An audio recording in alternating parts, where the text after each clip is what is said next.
All right. Hi. Hi, my name is Gena Golden with Inner Coach Counseling, and I am here to interview another hypnotherapist in our community, and I wanted to introduce her to you. But before, my company is called Inner Coach Counseling here in Atlanta, Georgia.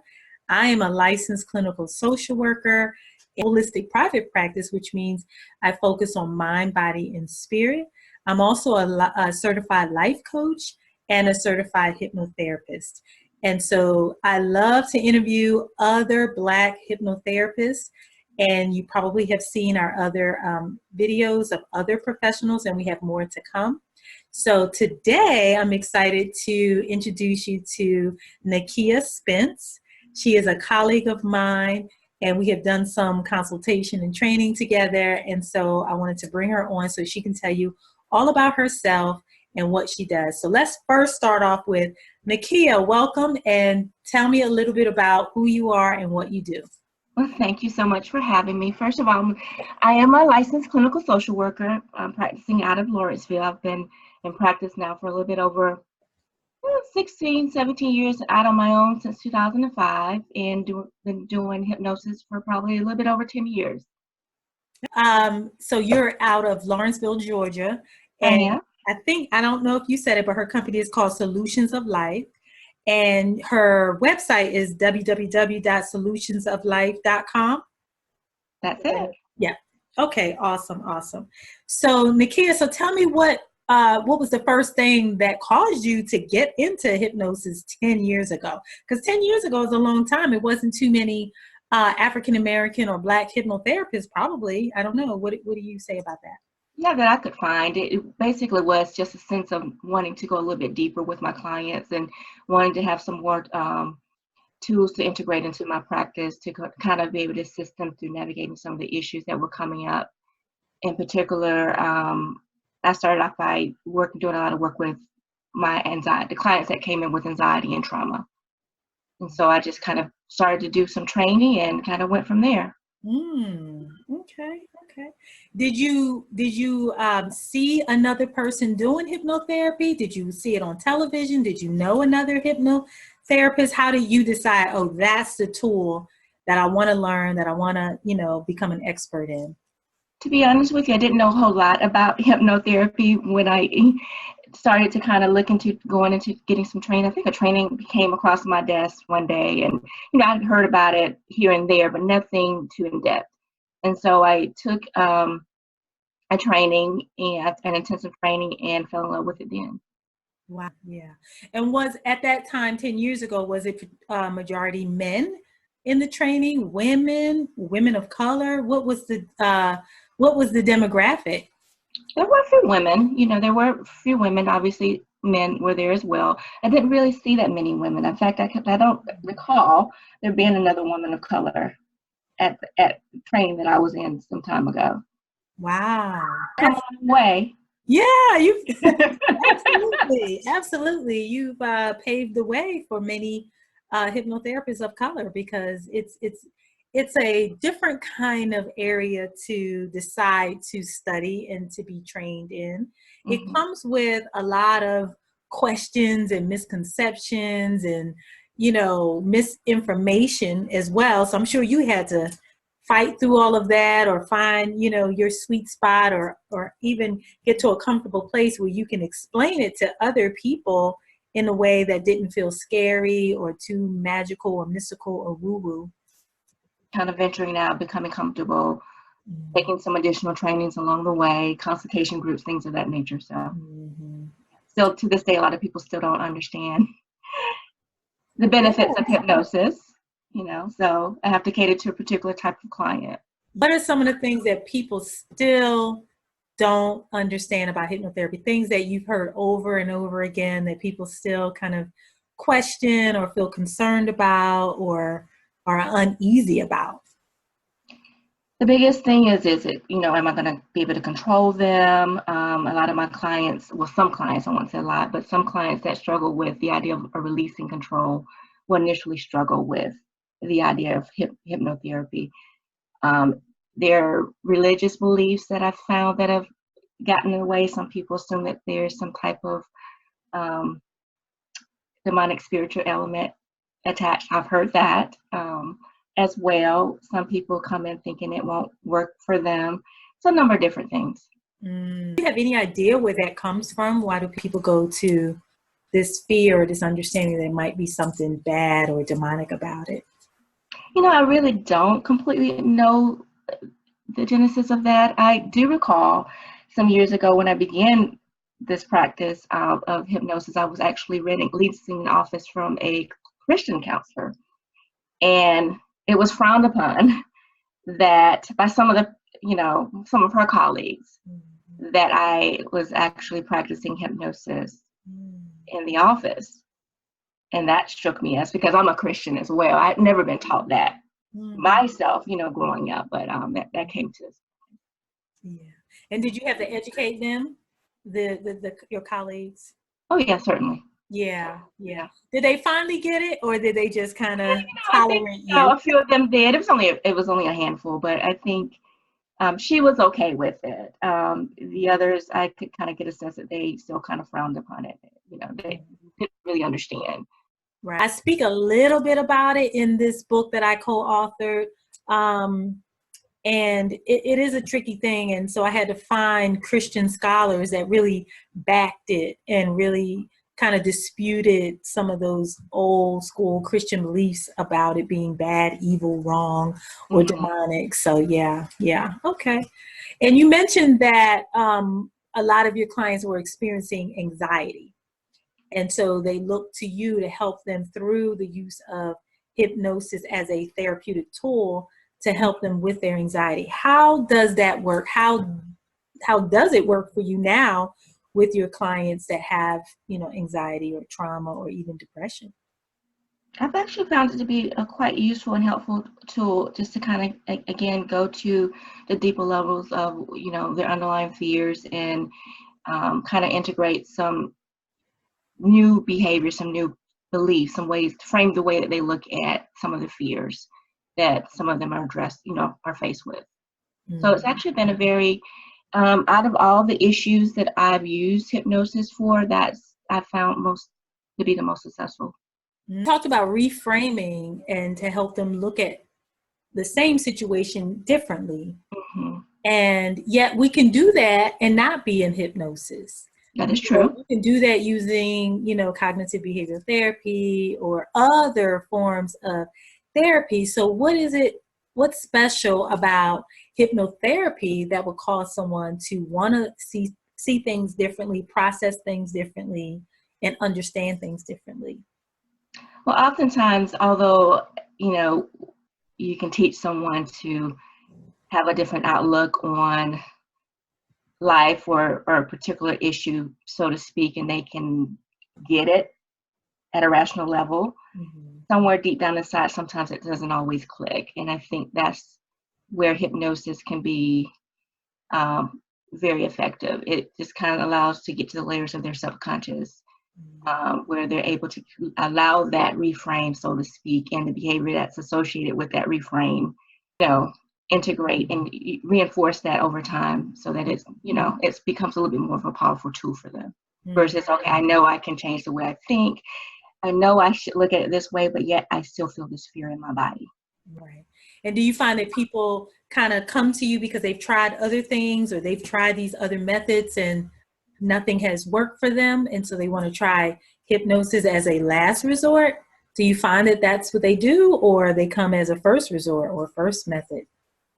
Oftentimes, to be honest with you, they come as a first method. I don't know that a lot of the people that I see know that can be a helpful tool or a way of, that's just kind of something sometimes that I will introduce. Every so often I will get someone that will come in and say, I've tried talk therapy, I've tried this, I've tried that, and nothing's been effective. And I've read up on hypnosis and I want to give this a try. So it goes both ways, but I find that a lot of people will don't necessarily know that is an option, at least the people that I see. And do you have a story that sticks out to you, like a success story or some type of struggle that people deal with that you tend to work really well with, something very concrete, like I don't know, nail biting or insomnia or some situation where you know that you have been very successful and you have, you know, a lot of evidence that this works for your clients? Mentioned insomnia. I worked with a guy that had some serious childhood trauma around sleep. His brother, as a young child, would wake him up and tease him in the middle of the night and scare him in the middle of his sleep and said, "Sleep, but you're not asleep," or something along the lines of that. And he got confused around sleep and had some serious issues around sleep for years. In fact, there was a fear around actually, you know, sleeping throughout the night. And so he came to me. Actually, he did specify that he wanted some help with this, and was very open with the prospect of hypnosis. And I was able to kind of get a little bit more in tune with what the history of with the trauma, and kind of integrate, go in that way and get him to resolve that fear. And since then, he's had great success with sleep. That issue has been resolved. That's powerful. Yeah. That's powerful. Yeah. The sleep, you know, it impacts us in so many ways. And when we can't get access to good quality sleep, it can really impact all of our mental health and our emotional health. So that's excellent. Yeah. Yeah. Do you find that a lot of people come to you for insomnia? No, actually, not so much. It's typically anxiety and trauma. I do a lot of work with anxiety and trauma. Yeah, I agree to that. Yeah, for me too. I find that when people that have anxiety and they want to try hypnosis, well, let me ask you, because for me, I find that one of my biggest challenges is the ability or the struggle or the challenge with relaxing. Relaxing to a point where they can experience, you know, a hypnotic trance or a light trance or just a deep relaxation. What are your struggles with someone who has anxiety and they want to try hypnotherapy?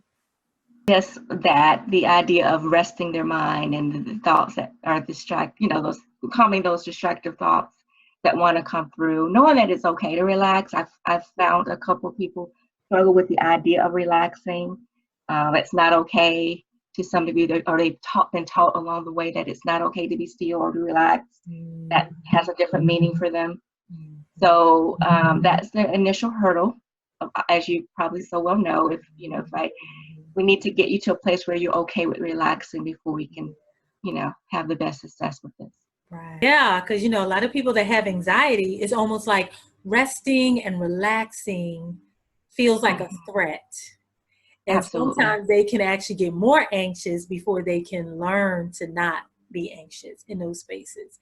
And so just introducing this idea of relaxing your body, relaxing your mind, it feels like, no, this is not safe. This is a threat to me.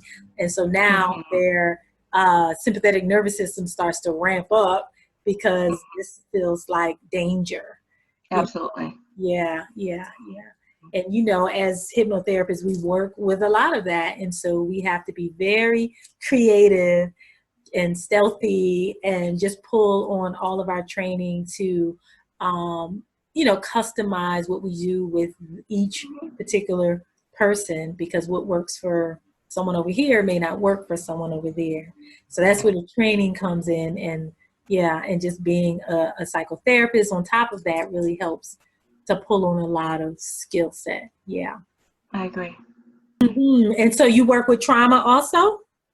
I do. I do a lot of work with trauma as well. Yeah. Different other modalities I integrate into my work as well. Tell me a little bit about how hypnosis and trauma seem to work together, or how can hypnosis benefit someone who has had maybe a childhood trauma? How can they benefit from hypnosis? Just going back to the idea of being able to relax in their bodies, hypnosis is very helpful for that. If I can get you to relax, then I can get you to process through your trauma more effectively. And so I use that as a tool to kind of get you to process in a more of a relaxed state and let your body recognize that you are not, you're safe, because so that can be, an effective way of getting someone to kind of get through their trauma and realize that they're no longer in that moment. Right. It's no longer happening. Mm-hmm. And to create a different frame of looking at their life in the present. Why is it essential that someone needs to be like hypnotized in order for them to get in a different frame of mind? What are those things that stop them from getting there when they're conscious? Sometimes when they're conscious, they are going into fight or flight, because their body is used to going into that activated state of, okay, there's a threat here, and so the rational part of the brain is not in a place to fully receive and know, okay, and process at that level that, okay, yes, I know that this was something that happened some time ago, and it's not happening. My body is telling me that I'm in danger, and so it's a combination of things. One, being in a relaxed state, but also being in a place where you can go to a deeper level of their subconscious and allow them to process at that level. Right. What is helpful for them to process. Yeah. Go forward. Gotcha. Mm-hmm. And do you work with children? Do you provide hypnosis for children? No. I don't. That's not an area that I specialize in. Mm-hmm. You say you do or you don't? I said I don't. That's not an area. Okay. Yeah. Gotcha. And do you work with both men and women? I do. Both men and women. Yeah. Is it a difference in terms of what men come to see you for if they want specifically to use hypnotherapy as a tool versus women? Is there like a difference in terms of what they need help with? I don't know that I've seen a major difference, to be honest with you. I've had a few cases. I will say that majority is often a woman that will say, hey, can you help me with this medium? I've had a few guys that have called in and suggested, hey, this is something I research, I'm interested in it. But oftentimes, majority of the people that do approach me about hypnotherapy, I happen to find are women.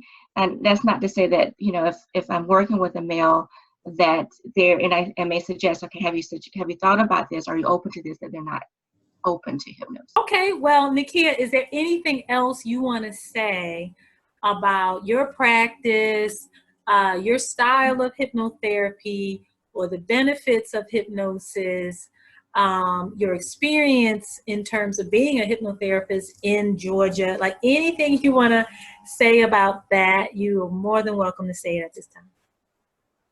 Okay. Well, I think we've covered a lot of it, but I will say this: it is something that I'm very happy that those years I came across the training and fell in love with it, and an area that I'm always interested in learning more about. There's always something new to learn. I'm finding, and it's always helpful to meet other clinicians that are in the area that do the work, because I find that it's not a lot of us. And it's been helpful to be a part of the community. Yes, absolutely. And do you think it's important that we have African American or Black or people of color that are hypnotherapists? Like, how does that actually benefit another person of color? It does, because sometimes with when you're of color, there's more of a comfort zone with someone that is of color as well, so because you can relate to them a little bit more. We tend to feel as if people of color tend to understand us a little bit more. So I find that sometimes, some particular clients are looking for persons of color. They request someone that is of color. So it's helpful to have hypnotherapists that are in the community that do offer this as a service for those that are looking. Because it's a struggle to find, I think. Mm-hmm. Yeah. And is there anyone that you won't work with, or a type of client that is more challenging, or you think that hypnotherapy is not as effective with? Anyone that is, anyone that has a thought disorder, obviously I wouldn't go there, I wouldn't approach it. There are some particular areas that I do not do, because I'm just not as versed in it, such as regression work. I don't do a lot of that. I was primarily trained and from a cognitive behavior, or coming from that more of a cognitive behavior approach. So I tend to do more of that. So obviously there are different, areas that I will say, I don't know that you are a good candidate for hypnosis. I always try to do a thorough an assessment when I'm working with someone to see if, one, they are a good candidate for hypnosis, and two, they may not be ready for it yet. There may be some areas that I may want to uncover or deal with first before we even go there. I know for me, like I typically won't do hypnosis in the first couple of sessions, only because for me, I just want to establish a relationship and a rapport with the person. If I'm just meeting them and then I'm instantly having them to get to be and enter such a vulnerable space, I typically won't do it. But every hypnotherapist is different. For me, that's my style. I'm going to go 2 or 3, maybe even 4 sessions in deep before we do hypnosis. What is your style? What is your structure when it comes to that? I tend to follow in line with that. I want to at least have 2 sessions where I've had a good feel of what's going on with you. And if there's a history of trauma there, even more than that, because you do need to feel comfortable. There needs to be a sense of rapport. I also want to make sure that you feel comfortable, and I've taught you some ways to self-regulate, some way in that you're comfortable and that my client is able to go home, and if they're triggered, be able to kind of know, to know how to breathe, to know how to ground themselves, and that they are okay with moving forward. So Nikiya, once again, tell people how they can find you, how they can find you on social media or website, any contact information you want to share. Please do so. Sure. Okay. My website is, you can find me at solutionsoflife.com, and all my contact information is on my site. Again, that's solutionsoflife.com, and I am in Lawrenceville. Lawrenceville, Georgia. That's Gwinnett County, right? Gwinnett County. Do you do telecounseling? I do. You do. So you can service people all over the state of Georgia. I sure can. Okay. And you're not licensed in any other state, correct? Just Georgia. Just Georgia. Perfect. Same with me. Okay. Awesome. And I know, just real quickly, I know you also do something with money too. I do as well. I'm a certified money coach / financial therapist. So I also offer that as well in my practice at my. Wow. So I bet when someone has like an issue with being stuck financially, or their money mindset is not great, you can probably incorporate that a lot in your hypnotherapy sessions too. I sure can. Yeah. I sure can. Not done that yet, but that's a great. I sure can. Yeah, I mean, that's what I do, because there is a lot of people that have money mindset problems. They're so deeply ingrained, they don't realize how they show up in their career choices or job promotions or savings or anything like that. So sometimes I do a lot of money mindset shifting in hypnosis. So there you go. Okay. You're absolutely right about that. Awesome. Well, thank you. It's been a pleasure having you here today. Again, I'm Gena Golden. A lot of people know me as the HypnoSistah. I do have a HypnoSistah podcast. I have tons of videos on YouTube. And of course, you can check me out at my website at www.innercoachhypnotherapy.com. And I look forward to connecting and talking to you and other Black or people of color that are also hypnotherapists and psychotherapists. So I look forward to talking to you soon. And thank you so much, Nikiya.